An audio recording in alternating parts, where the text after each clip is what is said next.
4 సంవత్సరాల క్రితం 2 తెలుగు రాష్ట్రాల్లో ఈ 2 పదాలను కొద్దిసేపు పక్కన పెట్టి, కానీ నేను చెప్పేది నిజం.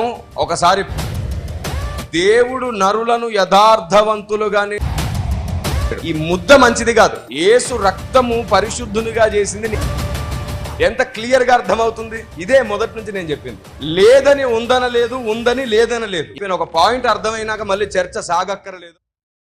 క్రీస్తునందు నా సాటి దేవుని కుటుంబ ప్రజలైన మీ అందరికీ ప్రభువు పేరిట సమాధానం. ఎవనిలోనైనా సత్యం ఉంటే వాడు అనేకులతో కలిసి సత్యం పంచాలి. కలవకపోతే నీలో ఉన్న సత్యం అందరికి ఎలా తెలుస్తుంది?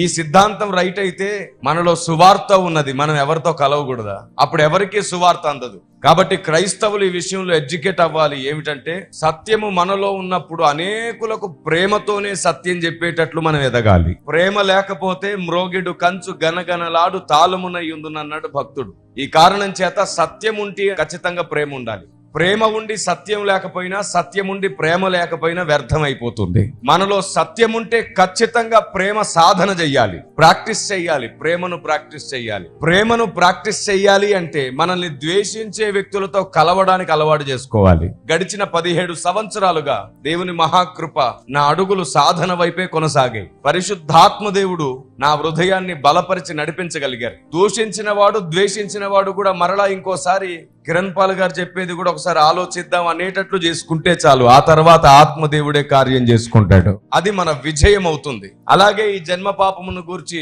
4 సంవత్సరాల క్రితం 2 తెలుగు రాష్ట్రాల్లో వివాదం చెలరేగింది. సఖ్యత లేని వాతావరణం చూసాం. వ్యక్తిగత దూషణకు కూడా పాల్పడ్డారు చాలా మంది. అది చూసి నాకెందుకో స్పందించాలనిపించింది. ఎప్పుడో 7-8 సంవత్సరాల క్రితం చేసిన ఒక జన్మ పాపం వీడియోని యూట్యూబ్ లో అప్లోడ్ చేశాను. అలా అప్లోడ్ చేసినప్పుడు దాన్ని చూసిన సహోదరుడు నన్ను అప్రోచ్ అయ్యి, మనం చర్చ చేద్దాం, మీతో కూర్చుంటే చర్చ సరిగ్గా జరుగుతుందని మాకు నమ్మకం కలిగింది అని చెప్పడంతో 4 సంవత్సరాల క్రితం చర్చ జరిగింది. అది డిబేట్ కాదు. వాస్తవానికి మా మధ్యలో జరిగిన అగ్రిమెంట్ ఏమిటంటే, మీ సబ్జెక్ట్ మీరు చెప్పండి, మా సబ్జెక్ట్ మేము చెప్తాం, ప్రజలకు అవగాహన కలుగుతుంది, ఈ వివాదానికి తెరదించుదాం అన్నారు. అలాగే మేము అగ్రిమెంట్ చేసుకున్నాం. అలాగే మేము మాట మీద నిలబడ్డాం. అలాగే అది డిబేట్ లా కాకుండా అవగాహన సదస్సులాగే మేము కొనసాగాం. ఎందుకంటే సత్యము సహోదరులను సంపాదిస్తుంది. కొంత ఆలస్యం అవుతుంది. మీరు చెప్పండి, సువార్త చెప్పగానే అందరూ నమ్ముతున్నారా? టైం పడుతుంది. వారికి ఆలోచన కలిగేంత వరకు చెబుతూనే ఉండాలి. కానీ ఒకటి మాత్రం నిజం, ఒక్కసారి ఆలోచన కలిగితే సత్యము వారిని స్వతంత్రతలోనికి నడిపిస్తుంది. సత్యము అందరిని సంపాదిస్తుంది, ఆకర్షిస్తుంది. ఈ కారణం చేత మన ఆసక్తి ఎంత ముఖ్యమో ఆసక్తిలో వ్యూహం అంతే ముఖ్యం. వ్యూహము లేని ఆసక్తి, ఆశ లేని పరిచర్య 2 వ్యర్థం అయిపోతాయి. అందుకే దేవుడు సంఘాన్ని వ్యూహిత అని పిలిచాడు. మనం వ్యూహాన్ని రచించాలి, అందులో ప్రేమే ఉండాలి, కుట్ర ఉండకూడదు. మనం వ్యూహాన్ని రచించాలి, అందులో సత్యమే గెలవాలి, మనం గెలవకూడదు. ఈ అభిప్రాయం కలిగి ఉండండి, ఆత్మదేవుని కార్యం జరుగుతుంది. మూలాల్లోకి వెళ్లి ఆయన పెకలిస్తాడు. మనం ఎంత ప్రయత్నించినా ద్వేషమే కలుగుతుంది. ఆయన ప్రయత్నిస్తే ద్వేషపు వేర్లు పెకలించబడతాయి. ఆత్మదేవునికి అవకాశం ఇవ్వాలంటే మనం 2 అడుగులు వెనుకుండాలి, ఆయనకు 2 అడుగులు ముందు ఇవ్వాలి. రెచ్చగొట్టేటట్లు ఎంత మాట్లాడినా మనం రెచ్చిపోకుండా మాట్లాడగలగడమే ఆయనకు అవకాశం ఇవ్వడం. దేవుని మహాకృపను బట్టి అనేక సంవత్సరాలుగా నేను దాన్ని ప్రాక్టీస్ చేస్తున్నాను. మీరు ప్రాక్టీస్ చేయండి. రక్షణ ఆత్మ దేవుని చేత కొనసాగించబడుతుంది, విశ్వాసము వలన కొనసాగించబడుతుంది. మనం ఎన్ని లాజిక్లు చెప్పినా అది బెలూన్ లాగా ఉబ్బుతుంది. ఆ జీవితం తాతాను సరి అయిన ఒక బాణం విసరగానే అది పేలిపోతుంది. అందుకే అంటాడు, భక్తి అనుభవ జ్ఞానము చేత స్థిరపరచబడుతుంది. అనుభవ జ్ఞానము లేకపోతే మన విశ్వాసం కూడా వ్యర్థమవుతుంది. అందుకే ఆయన కోరిక రక్షణలోనికి రావాలని మాత్రమే కాదు, మనుషులందరూ సత్యమును గూర్చిన అనుభవ జ్ఞానంలోనికి రావాలి. ఈ మాట తిమోతి పత్రిక 1వ పత్రిక 4వ అధ్యాయం 2వ వచనంలో రాయబడింది. మనుషులందరూ రక్షణ పొంది సత్యమును గూర్చిన అనుభవ జ్ఞానం గలవారై ఉండాలని నిశ్చయించుచున్నాడంట ఆయన. మన ప్రయాసలో, ప్రయత్నంలో పరిశుద్ధాత్మ దేవునికి అధికంగా అవకాశం దొరుకునుగాక. మనకు సత్యం తెలిసి సత్యము తెలియని వారి పట్ల జాలి పడాలి. బైబిల్ అంటుంది, సందేహపడు వారి ఎడల జాలి పడండి. ఆ జాలిలో ప్రేమ కూడా ఉంటే చాలా మంచిది. ఎందుకంటే లోకాన్ని గెలిచిన శక్తి ప్రేమే కాబట్టి. సో సాధ్యమైనంత వరకు మన స్వభావాన్ని అణిచిపెట్టుకొని బోధ మనకు నేర్పిన స్వభావం, వాక్యము మనకు నేర్పిన స్వభావాన్ని ఎత్తిపట్టుకుందాం. ఇప్పుడు ఆ స్వభావం గురించి మాట్లాడతాను, జాగ్రత్తగా వినండి. దేవుని సేవకులు సురేంద్ర మోజెస్ గారు చెప్పినట్లుగా ఈ తరంలో ఒక కొత్త పదాన్ని క్రైస్తవ సమాజానికి పరిచయం చేసే అవకాశం దేవుడిచ్చాడు. జన్మ పాపం, మూల పాపం అనే పదాలు అపార్థం చేస్తున్నాయి. ఎంత చర్చించినా అది తప్పుగానే ఆలోచన కలగజేస్తున్నాయి. కాబట్టి ఈ రెండు పదాలను కొద్దిసేపు పక్కన పెట్టి నేను ఆ రోజు ప్రతిపాదించిన మాట ఏమిటంటే, అయితే నేను ఈరోజు జన్మ పాపం అనే పదాన్ని గాని మూల పాపం అనే పదాన్ని గాని ప్రోత్సహించట్లేదు. అంటే దాన్ని నేను పక్కన పెడుతున్నాను అంటే అంతకుముందు దాన్ని ప్రస్తావించిన సేవకులు నేను అవమానిస్తున్నానని కాదు. జన్మ పాపం అనే ప్రస్తావన ఎత్తగానే చిన్నపిల్లలకి జన్మ పాపం ఉండడం ఏంటి, వాళ్ళలో పాపం ఎలా ఉంటది, కల్మషం ఎరగని వారు, వాళ్ళలో పాపాన్ని పెడితే దేవుడు అన్యాయస్తుడు అవుతాడు, ఇలాంటి ప్రస్తావనలోనికి మనం వస్తున్నాం. మూల పాపం అన్నారు అనుకోండి, దేవుడే పెట్టాడు కాబట్టి దేవుడే దానికి బాధ్యుడు అనే ప్రస్తావనలోనికి వస్తున్నాం. కాబట్టి ఈ రోజు నేను జన్మ పాపం అనే పదాన్ని గాని మూల పాపం అనే పదాన్ని గాని వాడట్లేదు. అయితే తుదకు ఒకనాటి సేవకుల నుండి ఈనాటి సేవకుల వరకు జన్మ పాపం అని మూల పాపం అని ఎందుకు వాడాల్సి వచ్చింది, వారు ఎందుకు అలాంటి అభిప్రాయంలోనికి రావాల్సి వచ్చింది అనేది మాత్రం చెప్పడానికి నేను ప్రత్యేక పదాన్ని వాడుతున్నాను. ఇందులో నేను మీకు రెండు రకాల పదాలను చూపిస్తాను. ఒకటి ఆది పాపం, రెండవది స్వభావ పాపం. స్వభావ పాపం అన్నాను. జన్మ పాపం అన్నాం అనుకోండి, పుట్టుకతోనే పాపం ఉంటుంది అనే మాట వస్తుంది. అప్పుడు వెంటనే పుట్టిన చిన్న పిల్లవాడిని చూపించి వాడిలో ఏ పాపం ఉందో చూపించి అంటారు. మనం ఏమంటాం, పిల్లల్లో పాపం ఎందుకు ఉంటది, ఉండదంటాం. మరి జన్మ పాపం అని ఎందుకు అన్నావు అని అడుగుతారు. సో మీకు క్లారిటీ లేకుండా మాట్లాడుతున్నారు అని చెప్పి అక్కడ నుండి మరణమని, మనస్సని, వయస్సని, కాలమని ఇలా అన్నిటి మీద చర్చ జరిగి ఈ అంశం క్లమ్జీగా మారింది. సాగదీసి ఎవరి వాదన వారు గెలిచే ప్రయత్నమే చేశారు గాని సాతాన్ని ఓడించి దేవుణ్ణి గెలిపించడానికి ఒకే ఒక్క అధ్యాయం చాలు మనం అర్థం చేసుకోవడానికి. అంతకంటే ముందు ఓ విలువైన మాట మీతో చెప్పడానికి పరిశుద్ధాత్ముడు నన్ను ప్రేరేపించాడు. గుర్తుంచుకోండి, మీ జీవితకాలం మొత్తానికి ఈ మాటలు గుర్తుంచుకోండి.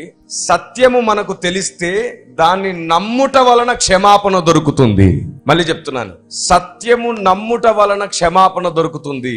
సత్యము నమ్మితే నిర్దోషులం అవుతాం. ఏమన్నా నేను, సత్యము నమ్మితే క్షమాపణ, సత్యము నమ్మితే నిర్దోషులం అవుతామని చెప్పాను. గడిచిన కాలంలో మన ద్వారా జరిగిన అనేక దోషములను కూడా క్షమించే శక్తి సత్యానికి ఉంది. కిరణ్ పాల్ గారు, ఇదేమి కొత్త సిద్ధాంతం, యేసుని నమ్మితే క్షమాపణ, ఆయన రక్తమును ఆశ్రయిస్తే నిర్దోషులం అవుతాం కదా, మీరు సత్యమునకు అన్నిటినీ ఆపాదిస్తున్నారేమిటి?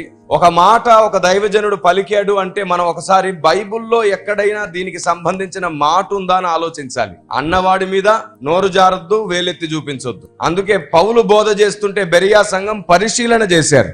అలాంటి సంఘాలు తయారవుదురుగాక.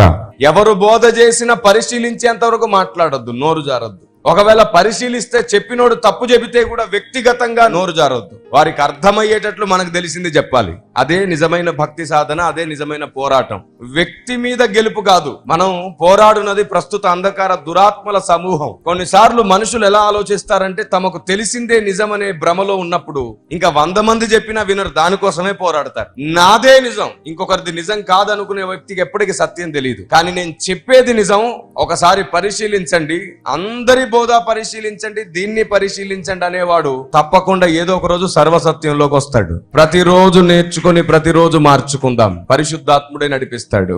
నేర్చుకొని మార్చుకునేవాడు భక్తుడవుతాడు, నేర్చుకొని మార్చుకొని వాడు భ్రష్టుడైపోతాడు. సరే, నేను ఒక స్టేట్మెంట్ ఇచ్చేశాను, సత్యము నమ్ముట వలన క్షమాపణ, సత్యము తెలిస్తే నిర్దోషులం అవుతామని చెప్పాను కదా. కాబట్టి మనకు సత్యం ఏదో తెలియాలి, దాని కొరకు కష్టపడాలి. కొలస్సీ పత్రిక 1వ అధ్యాయం 23వ వచనంలో నేను చెప్పిన ఆధారం ఉంది చూడండి. నేను ఇచ్చిన స్టేట్మెంట్ కి ఈ వచనం ఆధారం. పునాది మీద కట్టబడిన వారే స్థిరముగా ఉండి మీరు విన్నట్టు ఆకాశము క్రింద ఉన్న సమస్త సృష్టికి ప్రకటింపబడినట్టు ఈ సువార్త వలన కలుగు నిరీక్షణ నుండి తొలగిపోక విశ్వాసమందు నిలిచియుండిన ఎడల ఇది విశ్వాసమందు నిలిచియుండిన ఎడల ఇది మీకు కలుగును అన్నాడు. అవును, ఏది కలుగును, ఏది కలుగునని అది చదివించాడు తెలుసా? పై వచనం చూడండి. పైనున్న వచనంలో ఉన్నది మనకు కలగాలంటే కిందున్న వచనంలో ఉన్న వాటిలో నిలిచి ఉండాలి. పైన ఏముంది 22లో? తన సన్నిధిని పరిశుద్ధులుగాను. ఏమిటి మొదటిది? పరిశుద్ధులు, నిర్దోషులుగాను. పరిశుద్ధత, ఈ నిర్దోషత్వము దేవుని సన్నిధిలో మనకు కలగాలి అంటే 23లో అన్నాడు చూడండి, పునాది మీద నిలుచోవాలంట. మనం పునాది బోధ మీదికి రావాలి. ఏది సత్యమో దాని మీదకి వస్తే నిర్దోషులం కూడా మనం, పరిశుద్ధులం కూడాను. ఇప్పుడు చదవండి ఆ మాట 23వ వచనం. పునాది మీద కట్టబడిన వారే స్థిరముగా ఉండి మీరు విన్నట్టు ఆకాశము క్రింద ఉన్న సమస్త సృష్టికి ప్రకటింపబడినట్టు ఈ సువార్త వలన కలుగు నిరీక్షణ నుండి తొలగిపోక. ఏ సువార్త మీకు ప్రకటించబడిందో, ఏ బోధ మీకు ప్రకటించబడిందో దానిలో నుండి మీరు తొలగిపోకుండా ఉంటే, ఏ పునాది అయితే అపోస్తుల ప్రవక్తల ద్వారా స్థిరపరచబడిందో దాన్ని మీరు నమ్మగలిగితే మీరు నిర్దోషులు, పరిశుద్ధులు. అవును, అయితే అపోస్తుల బోధే మనం నమ్మలేదనుకో, నిర్దోషులం పరిశుద్ధులం కాకపోతే దేవుని సన్నిధిలో ఎలా నిలబడేది? అలాంటి వారినే బుద్ధి లేని సంఘం అనే పేరుతో దేవుడు విడిచిపెట్టబోతున్నాడు. సత్యము మీలో లేదు గనక, నన్ను గూర్చిన జ్ఞానం మీలో లేదు గనక మీరు బుద్ధి లేని సంఘం అని విడిచిపెట్టబోతున్నాడు. ఆ బుద్ధి లేని సంఘం జాబితాలో ఉండకుండా ఉండాలి అంటే ప్రజలేమనుకుంటారు అని భయపడ్డం మాని, నా బోధ, నేను చేస్తున్న బోధ లేదా నేను నమ్ముతున్న బోధ అపోస్తుల ప్రవక్తల బోధకు అనుకూలమా కాదా అని ఒకసారి ఆలోచించుకో.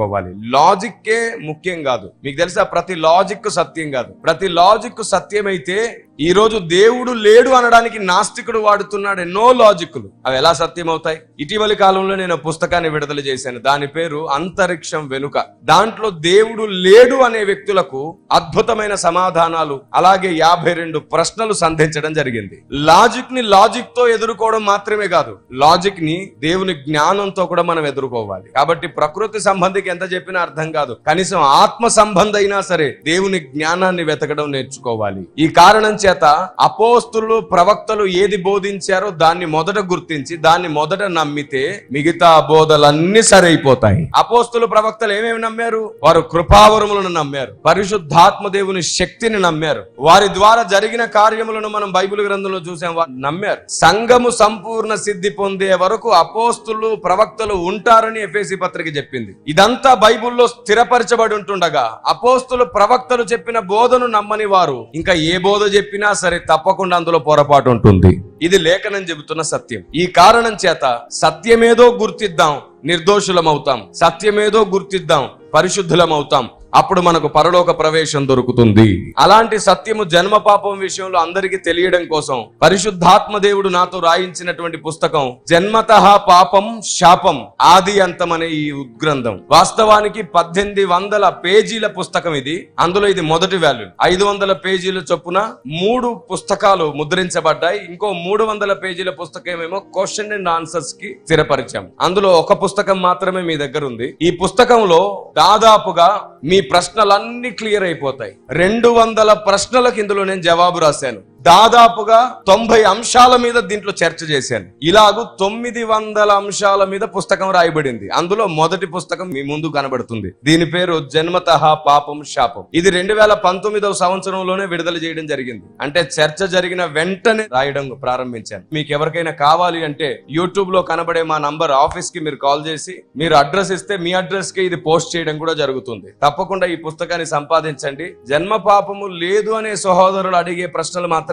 కాదు, ఉందనే వాళ్ళకున్న ప్రశ్నలకు కూడా జవాబులు ఇందులో రాయడం జరిగింది. చాలా అద్భుతమైన గ్రంథం ఇది. ఇంతకు మునుపు నేను చెప్పాను చూసారు, అంతరిక్షం వెనుక అనే పుస్తకం. ఈ చిన్న పుస్తకం దేవుడే లేడు అనే మీ స్నేహితులకు ఇవ్వండి. మరొక అద్భుతమైన పుస్తకం సనాతన సత్య పరిరక్షణ. అసలు యేసు దేవుడే కాదు అని వ్యతిరేకిస్తున్నటువంటి క్రైస్తవ వ్యతిరేక సంస్థలు ఎన్నో ఉన్నాయి చూసారు, వాళ్ళకి ఈ పుస్తకం ద్వారా అనేక సమాధానాలు, దాదాపుగా 300 ప్రశ్నలకు ఇందులో సమాధానాలు ఇచ్చాం. అలాగే ప్రపంచమంతట నిజదేవుని ముద్ర అనే ఇంకో పుస్తకం కూడా. వీటిని మీరు సంపాదించుకోవడం ద్వారా క్రైస్తవ వ్యతిరేకులకు ప్రేమతో ఎలా జవాబు చెప్పాలో మీరు నేర్చుకోగలుగుతారు. ఇక మిగిలిన ఈ 15 నిమిషాలు నేను మీకు ప్రాముఖ్యమైన విషయం పరిచయం చేస్తాను. ఇప్పటివరకు సత్యం ఎంత ప్రాముఖ్యమైందో చెప్పాను. ఈ 10-15 నిమిషాలు జన్మ పాపమును గూర్చి అర్థమయ్యేటట్లు స్పష్టంగా 10 నిమిషాల్లో చెప్పి ముగించే సబ్జెక్టే ఇది. కానీ ఎంత చెప్పినా సరే ఇంకా వితండవాదపు ప్రశ్నలు ఉంటున్నందుకు ఇది సాగుతా ఉంది. ఈ 10 నిమిషాల్లో ఎలా చెప్తారు చూడండి ఒకసారి. రోమాపత్రిక 7వ అధ్యాయము 5వ వచనం నుండి. ఏలయనగా మనము శరీర సంబంధులమై ఉండినప్పుడు మరణార్థమైన ఫలమును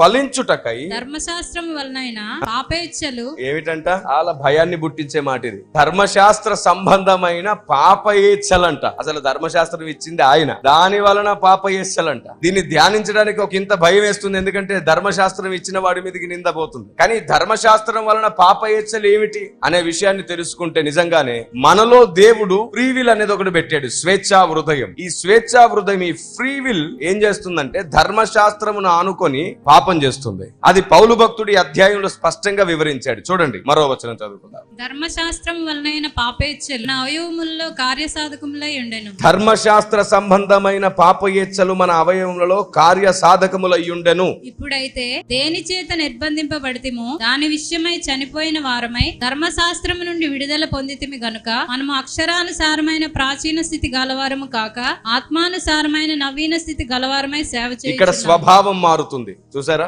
మొదటి స్వభావానికి తర్వాత స్వభావానికి ఇక్కడ తేడా కనబడుతుంది. నెక్స్ట్, కాబట్టి ఏమందుము ధర్మశాస్త్రము వలన పాపయేచ్ఛలు మనల్ని ఏలుతున్నాయని రాశాడు. కాబట్టి అయితే ఏమందుము ధర్మశాస్త్రము పాపమాయన ధర్మశాస్త్రము పాపమాయన అట్లనరాదు. ధర్మశాస్త్రం వలనే గాని పాపం అనగా ఎట్టిదో నాకు తెలియకపోవును. ఆశింపవద్దని ధర్మశాస్త్రము చెప్పని ఎడల దురాశ అన్నది ఎట్టిదో నాకు తెలియకపోవును. అసలు ఏది తప్పో ఏది ఒప్పో నాకు చెప్పిందే ధర్మశాస్త్రం అంటున్నాడు. నెక్స్ట్, అయితే పాపము ఆజ్ఞను హేతువు చేసుకొని సకల విధమైన దురాశలను నా యందు పుట్టించెను. నాకు చెప్పండి, ఆ ఆజ్ఞ ఇచ్చింది ఎవరు? మొదట దేవుడు. దేవుడిచ్చిన ఆజ్ఞను హేతువు చేసుకొని పాపం పుట్టింది అంటున్నాడు. ఈ పాపం ఆజ్ఞలోంచి వచ్చిందా, మనలో ఉన్నటువంటి స్వేచ్ఛ హృదయంలో నుండి వచ్చిందా?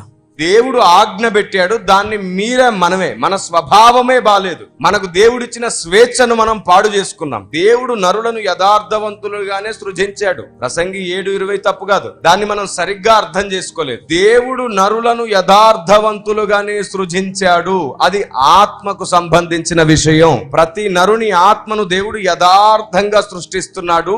ఆయన స్వభావం ఆత్మలో ఉంటుంది.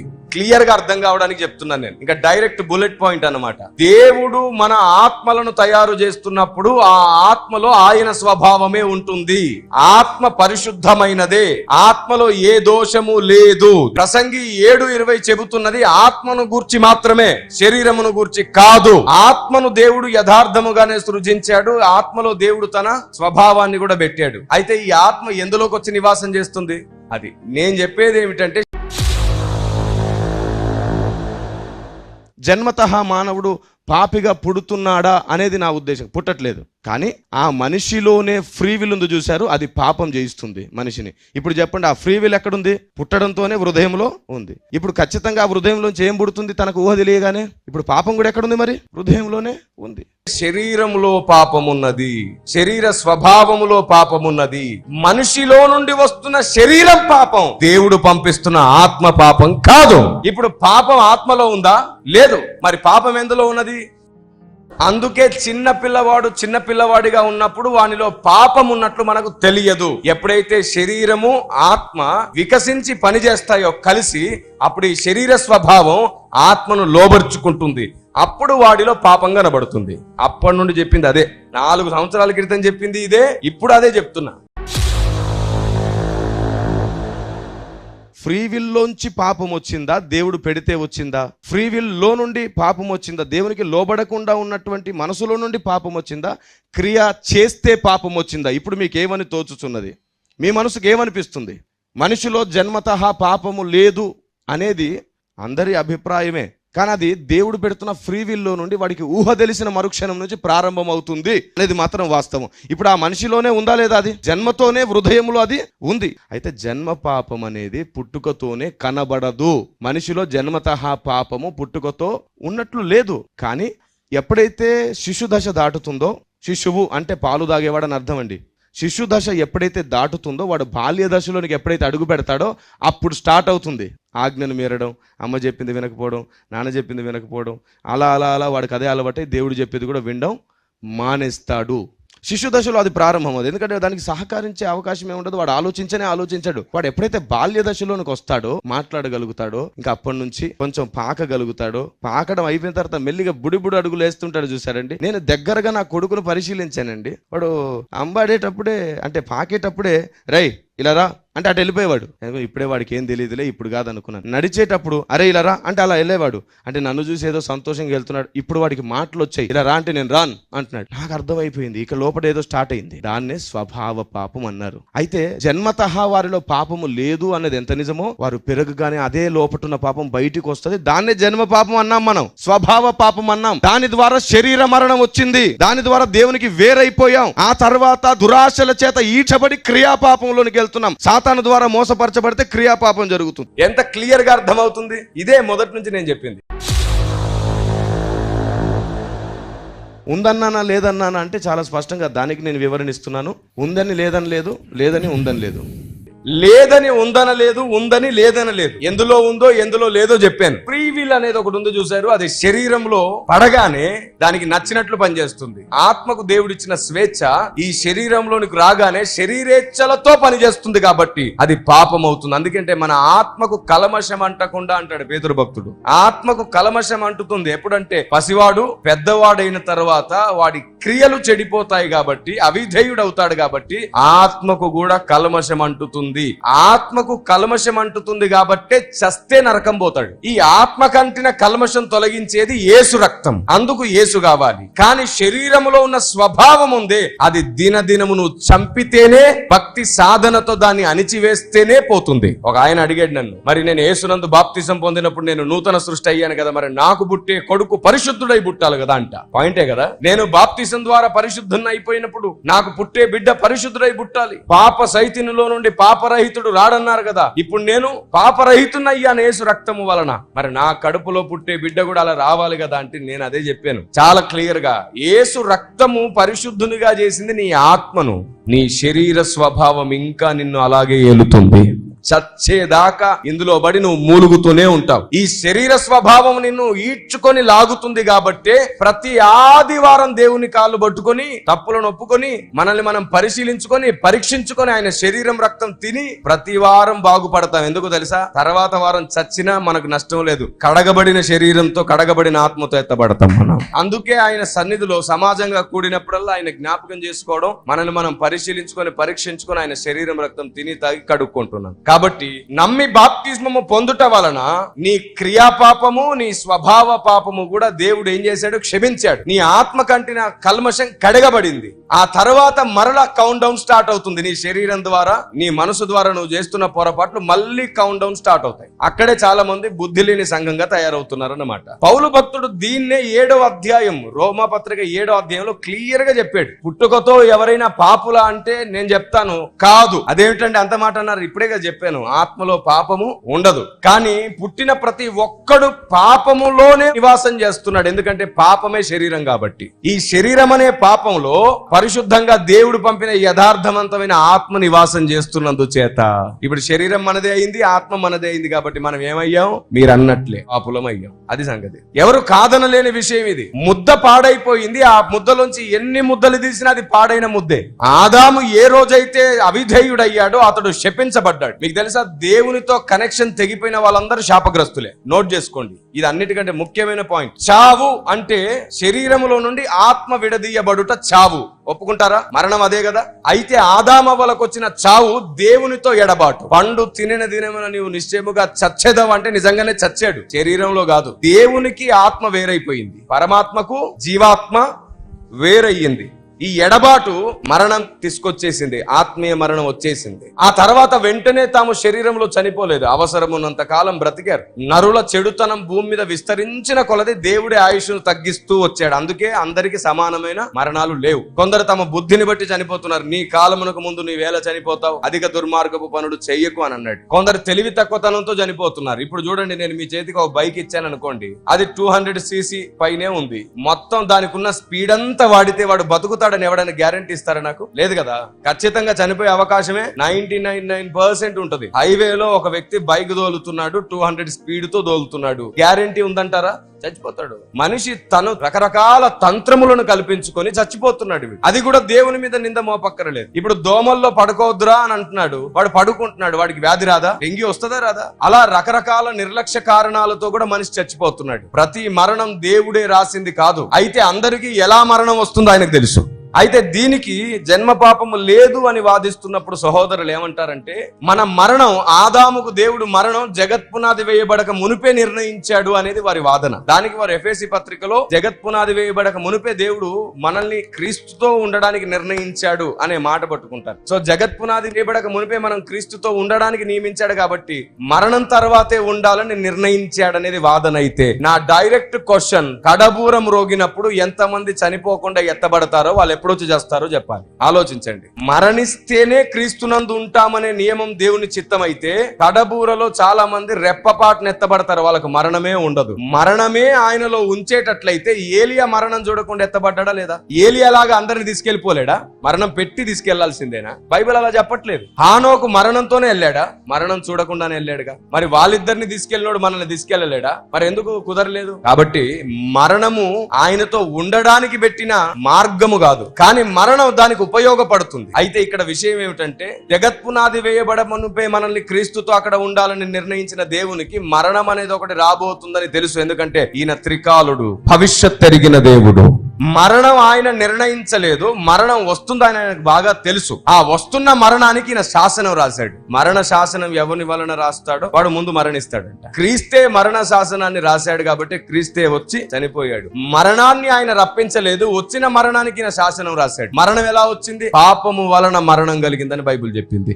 మరణం ఎప్పుడైతే కలిగిందో అప్పటి నుండి మరణం దేవుని అండర్లోకి కూడా వచ్చింది, కాలం అండర్లోకి కూడా వెళ్ళింది, సాతాను అండర్లోకి కూడా వెళ్ళింది. అంటే దేవుని స్వాధీనంలోనికి వెళ్ళింది, సాతాను స్వాధీనంలోకి కూడా వెళ్ళింది, కాలం స్వాధీనంలోకి కూడా వచ్చింది. ఇది మీకు అర్థం అవడానికి ఆ జన్మ పాపం అనే పుస్తకం మీరు చదివితే త్రికాల మరణములు అనే టైటిల్ పెట్టి నేను రాశాను. దాదాపుగా 30 పేజీలు కేవలం దీని గురించి వివరించాను అర్థమయ్యేటట్లు. బైబిల్ గ్రంథంలో ఎన్నో ఆధారాలను మీ ముందు పెట్టాను. కాబట్టి దేవుడు మరణమును ముందుగా నిర్ణయించలేదు. అప్పుడు కూడా నేను చెప్పాను, అవసరమైతే ఎన్ని వేల సంవత్సరాలైనా దేవుడు ఆదామును బ్రతికించగలడు. అయితే ఈ శరీరము చనిపోవడం జరుగుతుంది చూసారు, ఈ శరీరం చనిపోవడం జరుగుతుంది చూసారు, ఇది స్వాభావికముగా పుట్టిన పాపం వలన వచ్చిన శాపం మాత్రమే. అప్పటి వరకు నువ్వు పండు తినని దినమున నిశ్చయముగా చచ్చేదం అన్నాడంటే దాని అర్థం ఏంటి? ఒకవేళ పండు తినకపోయింటే ఇప్పటి వరకు ఆదం బ్రతుకుండేవాడు. పాపము వచ్చినందు చేత మరణం సంప్రాప్తమైనది. పాపము రానంత వరకు మరణించాల్సిన అవసరం వారికి రాలేదు. పండు తినిన దినమున నువ్వు నిశ్చయముగా చస్తావు అన్నప్పుడు దేవునితో ఎడబాటు వచ్చింది, మరి వెంటనే చావలేదు. అతని అవసరత ఉన్నంత వరకు బ్రతికాడు. ఆ తర్వాత పాపము విస్తరించుట చేత దేవుడే తగ్గిస్తూ వచ్చాడు. 120 సంవత్సరాలను రాయించాడు, మళ్ళీ 80కి మార్చాడు. ఈ కాల పరిమితిని మార్చే అధికారం దేవుని చేతుల్లో ఉంది. ఆయనే ఆ పని చేస్తూ వచ్చాడు. ఇప్పుడు పౌలు భక్తుడు చెబుతున్న మరొక మాటను మీరు గమనించండి. అదే 7వ అధ్యాయంలో మనం ఇంకెక్కడికి వెళ్ళక్కర్లా, ఈ ఒక్క అధ్యాయం చాలు మనకి ఈ విషయం అంతా అర్థమైపోతుంది. 11వ వచనం నుండి చదువుకుందాం. ఏలయనగా పాపము ఆజ్ఞను హేతువు చేసుకొని నన్ను మోసపుచ్చి దాని చేత నన్ను చంపెను. కాబట్టి ధర్మశాస్త్రం పరిశుద్ధమైనది, ఆజ్ఞ కూడా పరిశుద్ధమైనదియు నీతి గలదియు ఉత్తమమైనదియునై ఉన్నది. ఉత్తమమైనది నాకు మరణకరమైన లనరాదు. అయితే పాపము ఉత్తమమైన దాని మూలంగా నాకు మరణము కలుగజేయచ్చు. పాపము పాపమైనట్టు అగుపడి నిమిత్తము అనగా పాపము. ఇప్పుడు ధర్మశాస్త్రము ఆజ్ఞ దానికి నేను లోబడకుండుట చేత నాకు వచ్చిన పాపము అని చెప్తున్నాడు కదా. ఈ పాపం ఎక్కడ నివాసం చేస్తుందంటే నేనేం చెప్పాను? శరీరంలో నివాసం చేస్తుంది. శరీరమును బట్టి ఆత్మకు కూడా కల్మషం అంటుతుంది. ఎందుకంటే శరీరం క్రియాపాపం చేసినప్పుడు ఆత్మ కూడా దానికి బాధ్యత వహించాల్సి వస్తుంది. దాన్ని పౌలు భక్తుడు ఇక్కడ చాలా క్లియర్ గా ఇలా చెప్పాడు చూడండి. 15వ వచనం నుండి, ఏలయనగా నేను చేయునది నేను ఎరుగను. ఎందుకంటే శరీరం చేస్తుంది. చూడండి ఎంత గమ్మత్తుగా చెప్తాడు. నేను చేయునది నేను ఎరుగను, నేను లోపటున్నాను, ఈ శరీరమే అంతా చేస్తుంది, నేనేం చేయట్లేదు అంటున్నాడు. ఏలయనగా నేను చేయునది నేను ఎరగను, నేను చేయ నిశ్చయించున్నది చెయ్యక ద్వేషించున్నది ఏ చేయుచున్నాను. ఇచ్చయింపనిది నేను చేసిన ఎడల ధర్మశాస్త్రము శ్రేష్టమైనట్లు ఒప్పుకొనుచున్నాను. అంటే ఈ ధర్మశాస్త్రం వలన నా ఆత్మకు లాభం జరుగుతుంది, నా శరీరానికి ఏమో నష్టం జరుగుతుంది. నేను చెయ్యాలనుకున్నది చెయ్యట్లేదు, నేను చెయ్యకూడదు అనుకున్నదే పదే పదే చేస్తున్నాను. ఎందుకు ఇలా జరుగుతుంది? ఆ కింద వచనం చూడండి, 18 నుండి చదువుకుందాం, క్లియర్ గా ఉంటుంది. నా యందు అనగా అంటే నా ఆత్మలో కాదు, నా శరీరమందు మంచిదేదియు నివసింపదని నేను ఎరుగుదును. మేలైనది చేయవలననే కోరిక నాకు కలుగుచున్నది గాని దాన్ని చేయుట నాకు కలుగుట లేదు. ఎందుకంటే నేను శరీరంలో ఉన్నాను. ఇప్పుడు చెప్పండి, పాపం ఎక్కడుంది? ఇప్పుడు బైబిల్ చెప్పిందా లేదా ఈ మాట? నేను క్లియర్ గా ఒక మాటలో తెగ్గొట్టేస్తాను. పాపము శరీరంలో ఉంటుందని బైబిల్ చెప్పిందా లేదా? చెబితే తల్లి గర్భం నుండి శరీరం వస్తుందా లేదా? వస్తే ఆ శరీరంలో పాపం ఉంటుందా లేదా? అయిపోయింది, అంతే. ఆ పాప శరీరంలో మనం నివాసం చేస్తున్నాం. మనం యథార్థవంతులమే, దేవుడు మనల్ని యథార్థంగానే చేశాడు. ఈ ముద్ద మంచిది కాదు, ఆ విత్తనం చెడిపోయింది. బ్రదర్ చెప్పినట్లు ఇంకా అయిపోయింది, క్లోజ్ ఇంతటితో. క్లియర్ అండి. నేను ఆ రోజు కూడా చెప్పాను, ఒక పాయింట్ అర్థమైనాక మళ్ళీ చర్చ సాగక్కరలేదు అని చెప్పాను. నేను మీ ముందు ఈ ప్రత్యేకమైన ప్రస్తావన పెడుతున్నాను. పాయింట్ అర్థమైపోతే అన్నదమ్ములో మరల ఒకటైపోతాం. మన అభిప్రాయాలు ఒకటైపోతే పరిశుద్ధాత్ముడు మన మధ్యలో మరల సంతోషిస్తాడు. ఇంకా ఆయన దుఃఖించే అవకాశం లేదు. ఈ రోజు కూడా చెప్తున్నాను, శరీరంలో పాపం ఉందని బైబిల్లో రాయబడిందా లేదా? నేను కాదు, శరీరమే ఇదంతా చేస్తుందని బైబిల్ చెప్పినప్పుడు శరీరము తల్లి గర్భం నుండి వస్తుందా లేదా? ఆ శరీరంలో మనం నివాసం చేస్తున్నామా లేదా? ఇప్పుడు ఆ శరీరంలో పాపం ఉందా లేదా? దానికి మనం లోబడాల్సి వస్తుందా లేదా? ఖచ్చితంగా శరీరంలో పాపం ఉన్నప్పుడు, ఆ శరీరంలో మనం ఉంటున్నప్పుడు, అదే పాపం మనకు అంటుతున్నప్పుడు మనం ఏమయ్యాం? జన్మతః శరీరంలో పాపం ఉన్నది. మనం జన్మతః పాపులం కాదు. మనం ఆ జన్మతః పాపమై ఉన్న శరీరంలో బతుకుతున్నాం, శాపమైన శరీరంలో బతుకుతున్నాం. అందుచేత మనం కూడా జన్మతః పాపులమయ్యాం. అయితే చిన్న పిల్లల్లో ఆ పాపం కనబడట్లేదు కాబట్టి ఆ పాపం కనబడినప్పుడు ఉంది అని ఒప్పుకోవాల్సి వస్తుంది. అందుకే జన్మ పాపం అనే పదం తీసేసి స్వభావ పాపం అని పెడితే ఆ స్వభావం కనబడినప్పుడే అరే వీడి లోపట ఉంది, అది ఇప్పుడే బయటకు వచ్చిందని చెప్తారు. పాయింట్ అర్థమైందా? ఇప్పుడు మాట, కోకిలగా పుట్టినందుకు కుహు కుహు అంటుందా? కుహు కుహు అన్నందుకు కోకిల అవుతుందా? పాయింటే కదా. పాము కరిచినందుకు, అంటే బుసగొట్టి కరిచినందుకు పామ, అది పాముగా పుట్టినందుకే బుసగొట్టి కరుస్తుందా? క్లియరే కదా, మళ్ళీ కన్ఫ్యూజన్ ఏముంది? మనము ఆ పాప శరీరంలో ఉన్నందుచేత పాపం చేస్తున్నాం. ఆ పాప శరీరంలో మనం లేకపోతే మన ఆత్మ పాపము చెయ్యదు. ఎందుకంటే ఇందులో దేవుని విత్తనం, దేవుని వాక్య బీజం ఉంటుంది.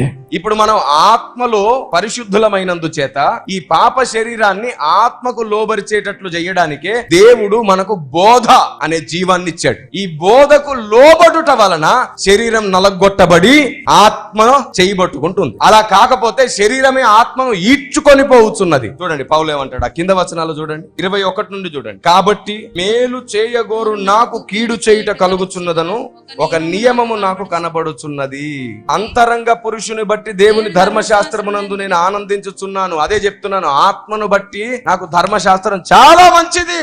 ఇంకో పెద్ద మాట చెప్పనా, ఈ ధర్మశాస్త్రం ఉన్నందుకే మనకు రక్షణ కొంచెం సులువైంది, కృప త్వరగా దొరుకుతుంది. ఎందుకో తెలుసా? అయ్యా ఈ ధర్మశాస్త్రం వచ్చిన తర్వాత నా శరీరము దాని స్వభావాలతో ఈడ్చుకొని పోయింది నన్ను, కానీ లోపట నేను మాత్రం మూలుగుతూ నీకోసమే ఎదురు చూస్తున్నాను అన్నప్పుడు దేవుడు మన పక్షాన న్యాయం చేస్తున్నాడు ఆయన.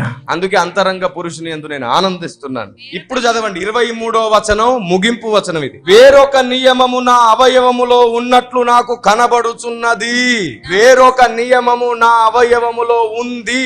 ఈ నియమము కలిగిన శరీరంలోనికి నేను వచ్చాను. అందుకు శరీరము పాపమే, నేను పాపినే.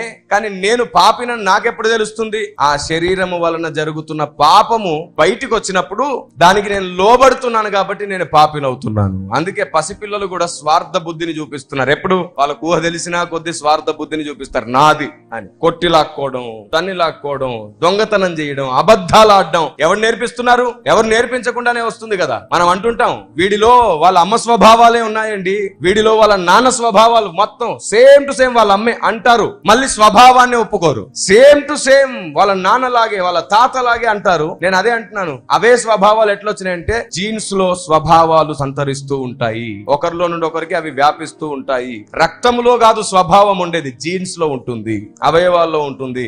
రక్తంలో ఉందని అనకూడదు స్వభావాన్ని, అది శపించబడ్డ రక్తం అంతే. ఎందుకో తెలుసా? రక్తంలో స్వభావం వస్తే మనం ఎవరికైనా యాక్సిడెంట్ అయితే రక్తం ఇస్తాం, ఇటు నుంచి అటు ట్రాన్స్ఫర్ అయిపోతాయి. అది పెద్ద పొరపాటు. కొందరికి పిల్లలకి ఉబ్బసం లాంటిది ఉంటే గాడిద పాలు తాగిస్తారు, అప్పుడు గాడిద స్వభావం వస్తే మంచిదా? కాదు.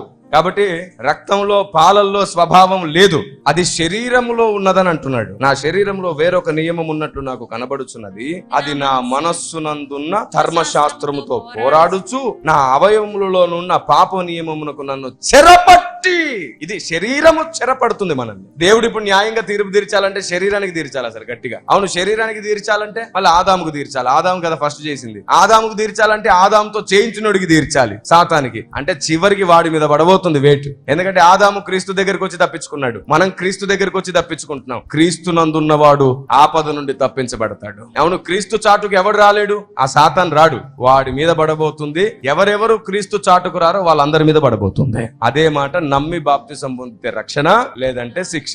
అది అంత క్లియర్ గా రాయబడింది. Praise the Lord. ఇప్పుడు చెప్పండి, నేను ఇంకా చెప్పాల్సిన అవసరం ఏమైనా ఉందంటారా? ఇంకా ఏమైనా వివరించాల్సిన పని ఉందంటారా? మన శరీరంలో పాప నియమం ఉందా? మన శరీరంలోనే పాపం ఉంటుందా? ఈ శరీరం మన తల్లి గర్భం నుంచే వస్తుందా? ఈ పాప శరీరంలో మనం ఉంటున్నామా? ఈ శరీరం వికసించి పాపము చేసే సమయానికి ఆత్మ కూడా సహకరిస్తుందా? అయితే ఆత్మలో పాపము లేదు, మనం పరిశుద్ధులమే. జన్మతః శరీరంలో పాపం ఉంది. నేను ఈరోజు ఇంకొక స్టేట్మెంట్ ఇస్తున్నాను, మళ్ళీ చెప్తున్నాను, మనం జన్మ జన్మతః ఆత్మలో పాపులం కాదు, శరీరంలోనే పాపులము. ఈ పాపమయ్యున్న శరీరంలో ఉంటున్నాము కాబట్టే పిల్లల్లో పాపం కనబడట్లేదు. వాళ్ళు దైవాంశ సంభూతులు అని అంటారు. వాడు పెద్దోడు అవగానే పిచ్చి పిచ్చి తిట్లు తిడతాం మన వాడిని. ఎందుకు? పాపం కనబడుతుంది, వాడి తప్పుడు స్వభావాలు కనబడతాయి. ఈ కారణం చేత జన్మ పాపం ఉంది అనేది ఎంతవరకు నిజం? శరీరం వికసించేంత వరకు అది ఉంది అని తెలియదు. లేదు అనేది ఎంత నిజం అంటే ఆత్మలో దేవుడు జన్మ పాపాన్ని పెట్టట్లేదు. ఇప్పుడు పాపం అంతా ఎక్కడుంది? ఇది ఉందన్న వాళ్ళు లేదన్న వాళ్ళు తెలుసుకుంటే ఈ తరంలో దేవుడు పంపిన ప్రత్యక్షత ఫలిస్తుంది. ఆత్మలో పాపం ఉందంటే నేనే ఒప్పుకోను, మరో పెద్ద కొత్త యుద్ధం అవుతుంది. అది మన ఎవరి ఆత్మలో దేవుడు పాపం పెట్టలేదు, కానీ పాపమైన శరీరంలోనికి మన ఆత్మను పంపాలి, తప్పదు. ఆ విధంగా మనం ఈడ్చబడుతున్నాం. ఇప్పుడు జన్మ పాపం ఉందా లేదా? ఇదే 4 సంవత్సరాల నుంచి నేను చెప్పేది ఇదే. ఇది అర్థం చేసుకోకనే ఆ రోజే అర్థం చేసుకుంటే బాగుండేది, కానీ నాకు తెలుసు ఏ రోజుకైనా సత్యం అర్థం అవుతుంది. 1000 మందికి అర్థం కాకపోవచ్చు, 500 మందికైనా అర్థం అవుతుంది. సగం సగం కదా. బుద్ధి లేని వాళ్ళు, బుద్ధి గలవారు సగం సగం. ఎప్పుడైనా నిరీక్షణ సిగ్గుపరచదు. దేవునికి స్తోత్రం కలుగును గాక. Praise the Lord. ఇది క్లియర్ అండి. ఇంకా దీనికి మరణం గురించి వాదన, పాపం లోకములోకి వచ్చిందనే వాదన, క్రియా పాపమును గురించిన వాదన, దేవుడు ఎప్పుడు మరణం పెట్టాడనే, ఇదంతా కూడా కావాలని సాగదీసుకోవడం తప్ప ఏదీ లేదు. పౌలు ఒక అధ్యాయంలో తేల్చేశాడు, బాబు మాలో పాపం ఉంది, పుట్టుక నుంచే అది నా శరీరంలో ఉంది. యథార్థముగా సృష్టించబడ్డ నా ఆత్మ ఆ శరీరంలోకి వచ్చినందు చేత నేను పాపినైపోయాను. చేసినందుకు పాపివా? కాదు, నా శరీరంలో ఉంది కాబట్టి నేను పాపినైపోయాను. ఎందుకంటే శరీరము నాదే, నేను అదే శరీరంలో ఉన్నాను. ఇందుచేత మన జన్మ కర్మ పాపములను మనం ఒప్పుకొని తీరాల్సిందే. అయ్యా నేను జన్మతః పాపిని, ఇది ఎవరు? శరీరం ఒప్పుకుంటుంది. అయ్యా నేను కర్మతో పాపిని, ఇదెవరు? ఆత్మ ఒప్పుకుంటుంది. కాబట్టి మనము స్పృహ కలిగి చేసిన తప్పులు, స్పృహ లేకుండా చేసిన తప్పులు 2 ఉన్నాయి. అంటారు కదా, అయ్యో నాకు తెలియదండి, అసలు ఇది ఎలా జరిగిందో నాకు అర్థం కావట్లేదు, నేను అలా తొందరలో చేసేసానండి అని అంటుంటా. ఈ కారణం చేత శరీరం మనల్ని ఈడ్చుకొని పోతున్నది అని పౌలు చెప్పిన మాటల్ని మీరు మర్చిపోకండి. ఈ రోజు తర్వాత గుర్తుంచుకోండి, చాలా క్లియర్ గా చెప్తున్నాను. సపరేట్ చేసి చూస్తే వివాదం లేదు. శరీరంలో పాపం ఉంది, ఆత్మలో లేదు. ఈ 2 కలుస్తున్నందు చేత మనిషి పాపిగా ఉంటున్నాడు. దీన్ని మరలా సపరేట్ చేసేది క్రీస్తు రక్తమే, క్రీస్తు వాక్యమే. ప్రాణాత్మ మూలుగులను సహా విడిదీసి మనల్ని భక్తి సాధనలో సంపూర్ణ సిద్ధికి నడిపిస్తుంది. చచ్చే వరకు ఈ శరీరంలో ఉంటాం కాబట్టి ప్రతిరోజు కృప కావాలి, ప్రతిరోజు ఆయన రక్తంతో శుద్ధి చేసుకోవాలి, ప్రతిరోజు క్షమాపణ అడుగుతూ బ్రతకాలి. ఆయన కృపను గూర్చి పాడితే ధర్మశాస్త్రం అర్థమవుతుంది, ధర్మశాస్త్రం గూర్చి పాడితే కృప అర్థమవుతుంది. ఇంత మహోన్నతమైన భక్తిలో కొనసాగిస్తున్న పరిశుద్ధాత్మునికి సదా మహిమ కలుగును గాక. దేవుడు మీ అందరికి తోడయుడును గాక. God bless you. Thank you very much. Hello hi, అందరు బాగున్నారా? డాడీ మెసేజ్ అందరూ వింటున్నారా? డాడీ ఆలోచన విధానం అర్థమైందా? మీ అందరికీ ప్రయోజనంగా ఉందా? అయితే అందరికీ షేర్ చేయండి, లైక్ చేయడం మర్చిపోకండి, కామెంట్ చేయండి, అందరికీ షేర్ చేయండి, సబ్స్క్రైబ్.